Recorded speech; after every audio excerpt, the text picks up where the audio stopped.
We are a nonprofit that opened our doors in October 2021. Our founders, Nancy Tellum and Natasha Hildebrand, when Nancy was first in the ideation phase of the space, it was critical for her to find something that was located in the heart of the city that could serve the most people.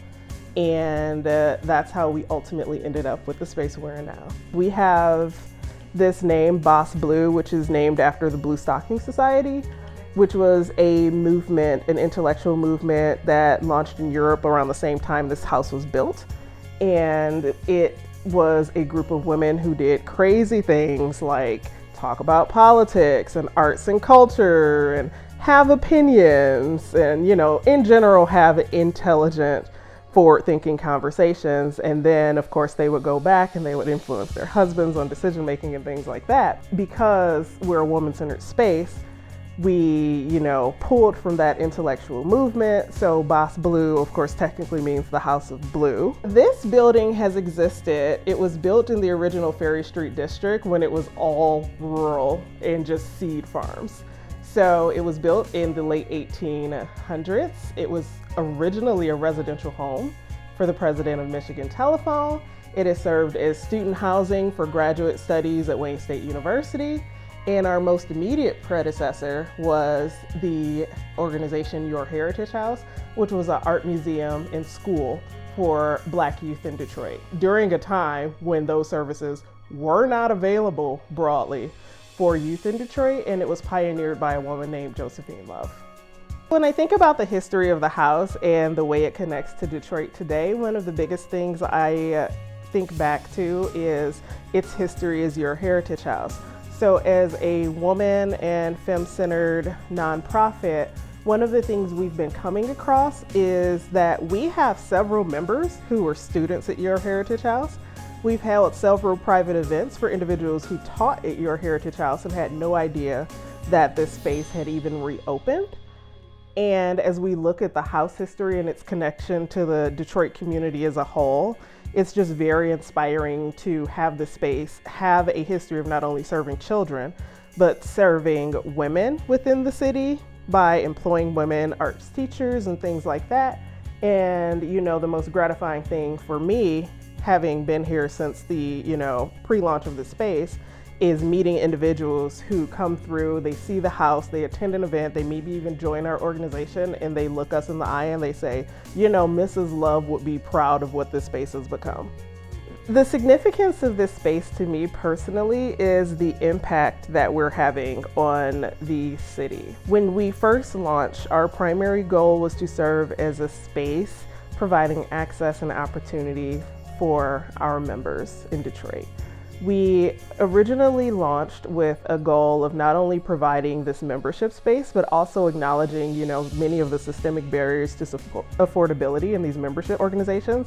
So we created a program called our Trailblazer in Residence program to make sure that there is an opportunity for individuals facing financial barriers to also be able to fully participate in the space with a complimentary year-long membership.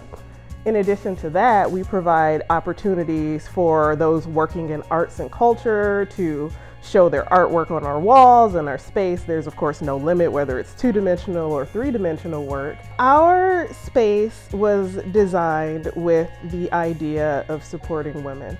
So the entire space from top to bottom, you'll notice, is very considered, not just in its color palette, but also in things like the height of our tables and chairs, which are all tailored to the average height of women in America. You'll also notice that from room to room, there's a different color palette to evoke different emotions.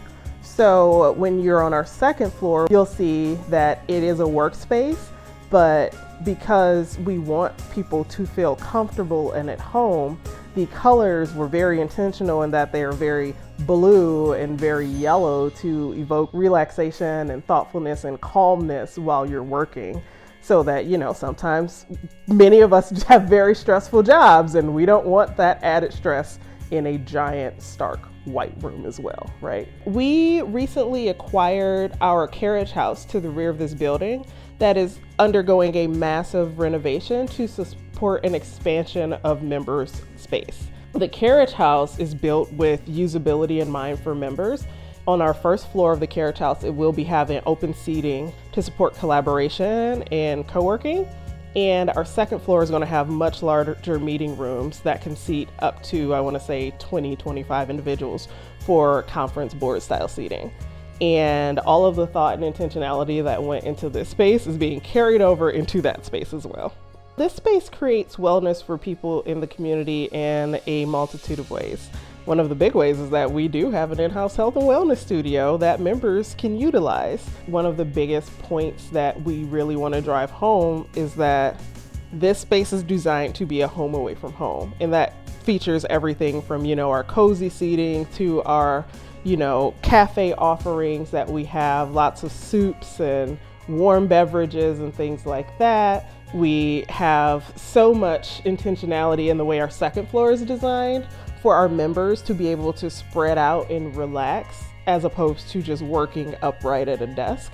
So you'll notice larger tables, deep cushy seatings, extra wide 80, 90, 100 plus inch sofas for folks to spread out across. And you'll even notice that, as we go around. In addition to being a collaborative space for members, we also have private event space that can be reserved throughout our entire house. We have meeting space, we have a library, and our first floor is actually open to the public Monday through Friday from 8 to 4.